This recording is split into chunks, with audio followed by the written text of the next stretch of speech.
retornando.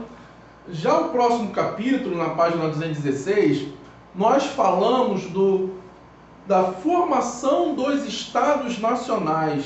O que são os Estados Nacionais? Os países da maneira que conhecemos hoje. O que é? É um território, normalmente com uma língua comum, uma religião oficial, pesos e medidas unificados. Então isso vai acontecer como fruto, essa formação dos Estados Nacionais é um resultado direto da crise do sistema feudal, né? Porque há o fortalecimento do poder de um cara chamado rei. Isso é uma coisa importante para a gente saber nesse momento. Durante o feudalismo, nós temos o poder dividido, né? Fragmentado. O poder dividido. Nós temos um rei que ele não tem um poder absoluto. Mas quando vai passando a crise, esse rei cada vez mais ele vai se aliar com a burguesia, ele vai se aliar com o pessoal da cidade, ele vai se aliar com alguns nobres, que vai ser vantajoso ficar ali ao lado do rei, e esse rei, ele vai ter cada vez mais poder. Primeiro que ele vai começar a formar exércitos profissionais, não vai ter mais aqueles exércitos, né? Durante a Idade Média, era o nobre que ia para a guerra, né? Por isso, essa função nobre, cavaleiro. Lembra lá da divisão? Uns oravam, que era o clero, os nobres guerreavam, lutavam, e os camponeses, os servos, esta população, trabalhavam. Então, o rei ele vai começar a organizar exército profissional. Então ele vai começar, a figura do rei começa a ter a centralização de poder em suas mãos, tá bom?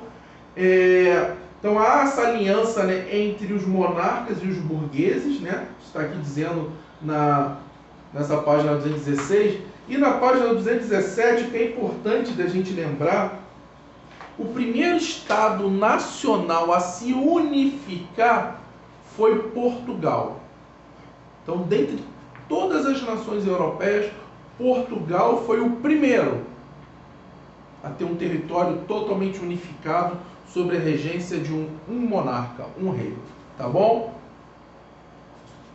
Esse processo, né, de unificação de Portugal está dentro daquele contexto da Guerra de Reconquista. Lembrando, as cruzadas, elas não ocorreram somente em direção à Terra Santa.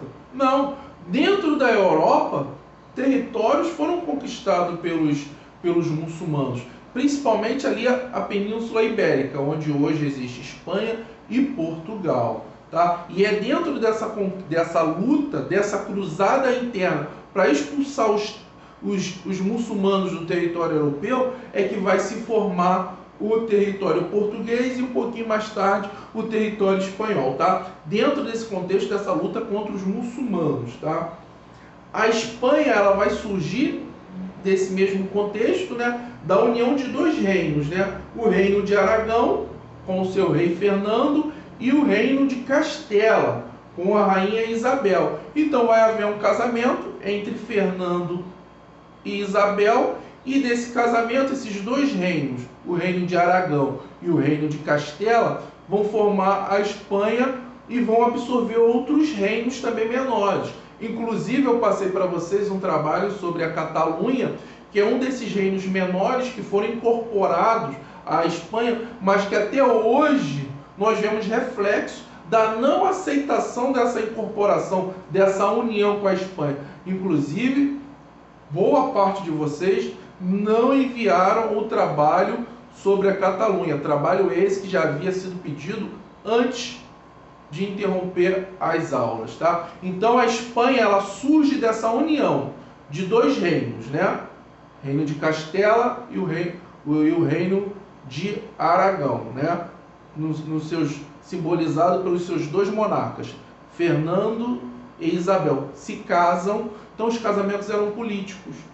Quem está acompanhando essa novela aí que está reprisando Novo Mundo, vê que Dom Pedro, né, o que se tornou Dom Pedro I, ele vai casar com uma princesa austríaca, né? Leopoldina, era austríaca. O que era isso?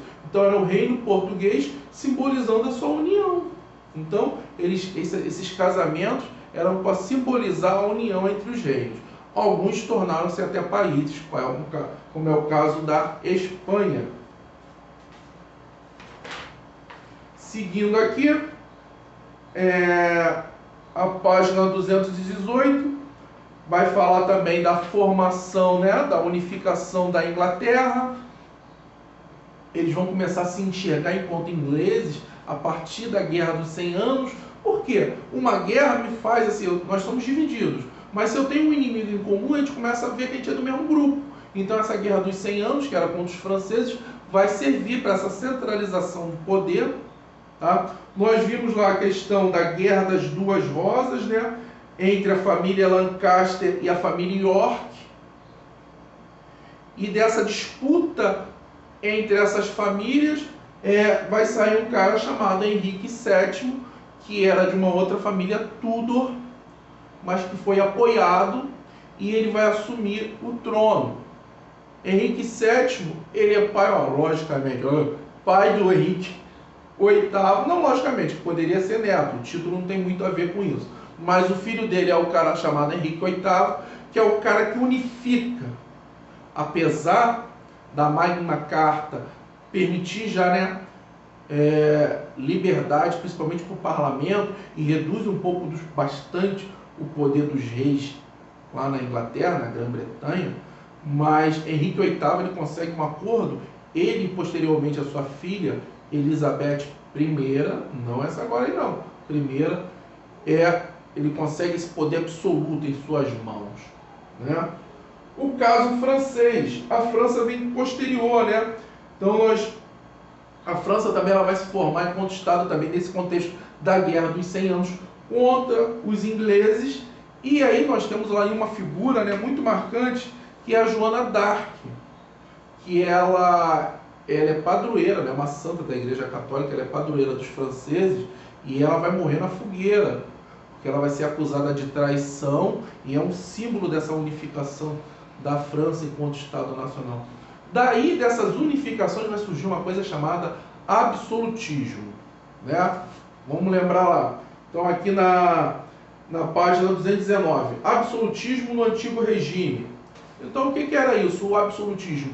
Era o poder unificado na mão do rei. Então, acabou de vez aquela divisão de poderes que existia no feudalismo, aquilo acaba, e começa um período chamado antigo regime.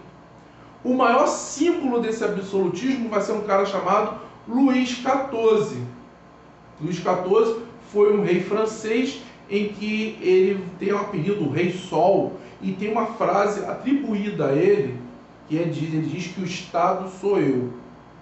Até foi relembrado isso aí, esses dias aí, né, nessas disputas políticas do Brasil, foi relembrada uma frase dessa, que ele diz, né, o Estado sou eu.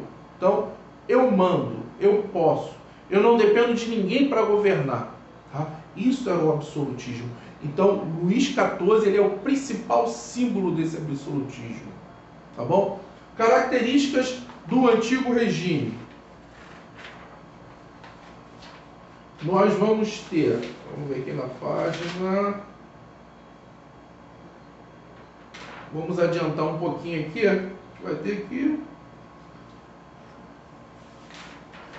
algumas características do antigo regime, é uma coisa chamada mercantilismo.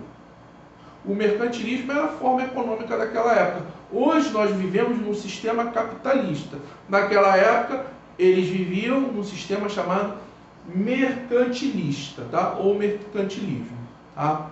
Uma outra pausazinha aqui e a gente já vem explicando as características principais do mercantilismo.